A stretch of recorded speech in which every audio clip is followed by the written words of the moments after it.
right, nation. Really appreciate everybody for tuning in. Want to talk a little bit about the Dallas Cowboys and their stance on it being the richest team in the world, right? Well, in the United States for one, for sure. $5.5 billion would it be?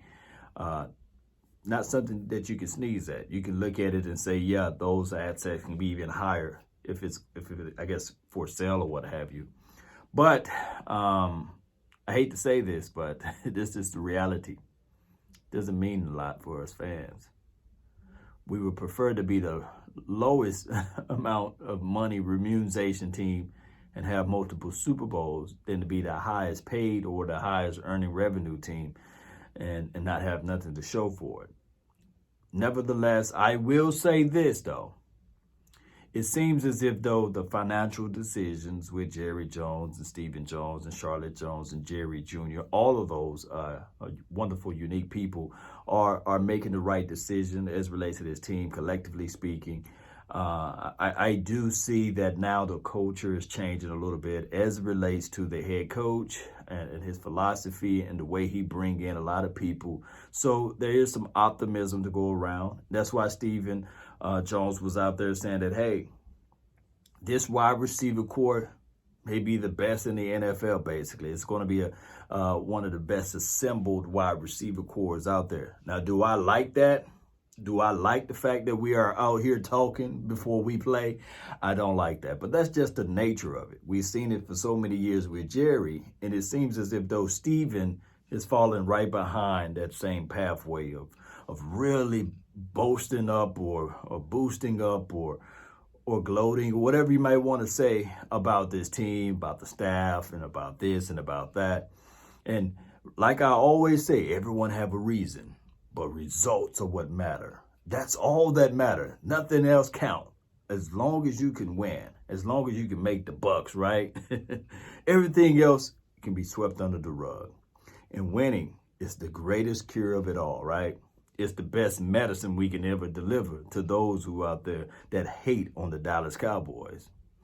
Now, I will say that each and every one of the Cowboys players that will play on Sunday, Monday, Thursday night, and occasionally some Saturdays if we make it to the playoff or what have you, we must be ready.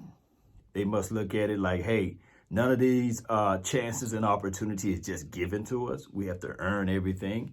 And I'm thinking, listening in to what Diggs, he had an interview or a post-conference, whatever, conference interview, basically, with some of the staff members. And he said, why not me, basically? I'm paraphrasing. Opportunity is here for me to take. And I'm not just finna fold up like a wallet or a lawn chair. And guess what, nation? We love that. We don't like it. We love it. We love the fact that a person is willing to say, regardless of where I was drafted, regardless of how old I am, regardless of what my status quo is, I'm coming out there to take it. And that is what I love more than anything. A player with that type of determination and mindset. Even Tyler Biadasz. I like the fact that he's coming in. He's humbled in a sense. He knows what's on his plate, right? It's a full entree. It's not just some of the food, but he got all of the food right there. And it's right for him right now.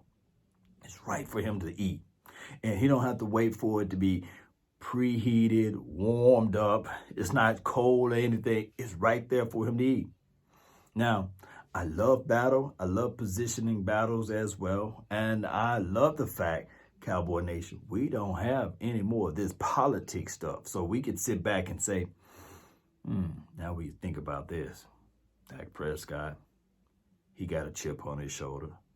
Oh, he want to get his paper. He want to get his bag. He came out, and his brother even came out and tweeted and said, Dak Prescott would like to stay on the Dallas Cowboys forever, ever, which is cool.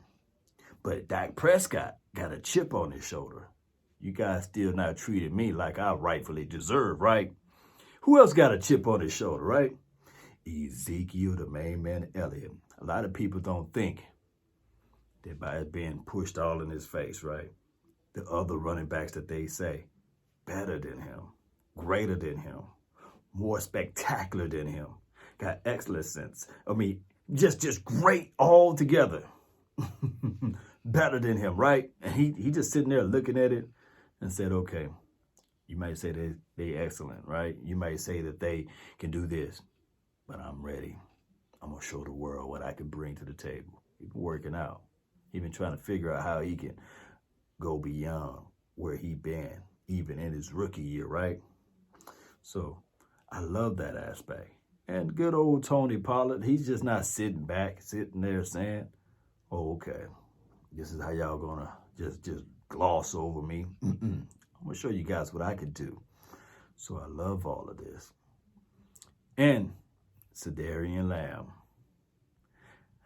I just want to say this. It's one of those things where we have to wait and see because it's the 88. We don't see all of the spectacular things because normally that stuff would have been leaked out by now if the world was normal. But I will say this.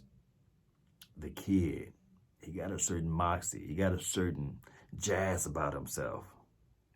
He want to show and showcase everybody that, hey, a lot of people think that 88 was just given to me. And it was not something that I said to myself, okay, I wanted originally number 10, but then I looked back at everything and I said, the legacy of this number is great. I'm going to step up to this plate neat too.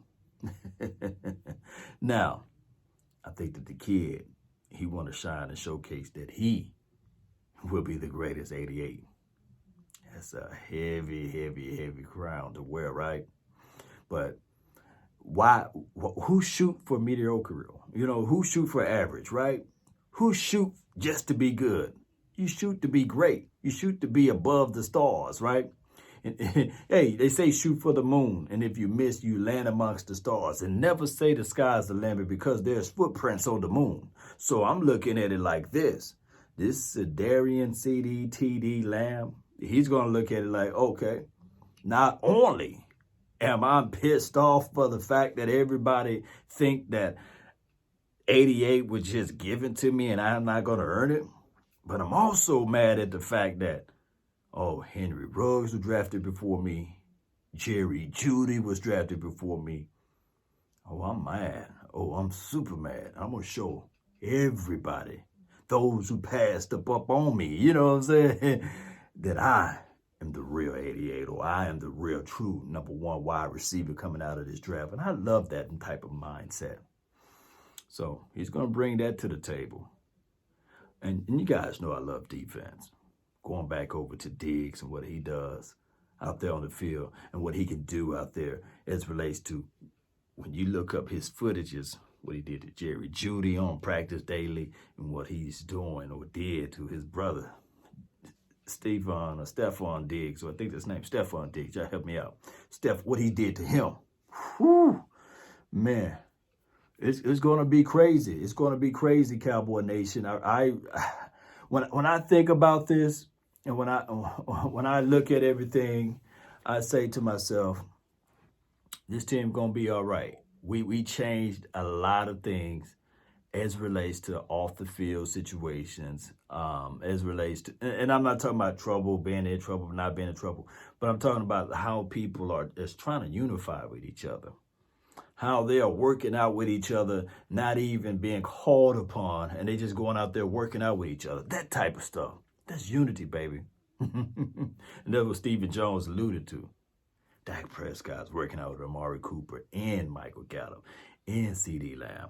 And what benefits with the Dallas Cowboys is everybody pretty much lives around the star. And it's like a hub, like a community where everybody say, okay, yeah, you right down the street from me. Let's meet up at the gym or let's meet up at the field. You know, that type of stuff. Let's meet up and let's work this out. Come drive to my house and prosper. It's not that far away. You know, that type of stuff goes a long way, Cowboy Nation. It does. And I know a lot of us can't see it. And it's hard to see the picture when you are in the frame, especially when I'm talking about the players. But this year, by it being no self-appointed politic, somebody going to get a position just because they played in that position, it makes everything nice. Iron sharpen iron, steel sharpen steel. You guys know how that thing go, right? So with all that being said, the Dallas Cowboys, I'm going to rehash what I said. Number one, as relates to $5.5 billion with a B. Not bad, right, Jerry? That's good money. But we'll prefer you to be 2.5 billion with 5 more Super Bowls, right? We prefer you to be 1 billion with 5 more Super Bowls or 6 more Super Bowls, or even with 1 or 2. But 5.5 is a crazy number. Shout out to the Joneses for elevating this thing. And shout out to Dak Prescott for working out with those boys. CD, Amari Cooper, Michael Gallup, Stephen Jones are sitting there saying, okay, spilling all of the tea, can't hold it within, right? Hold it within, Stephen Jones. Don't tell everybody the plan, right? We want to hit people with surprises and elements, whereas they sitting there saying, hey, how this stuff is being done. All right, that's all the time that I have for this beautiful day. If you like this content, hit that like button. It's simple. Share this content. Let a friend, neighbor, foe know where to go when they want to tune in to Cowboys Sports Talk and beyond.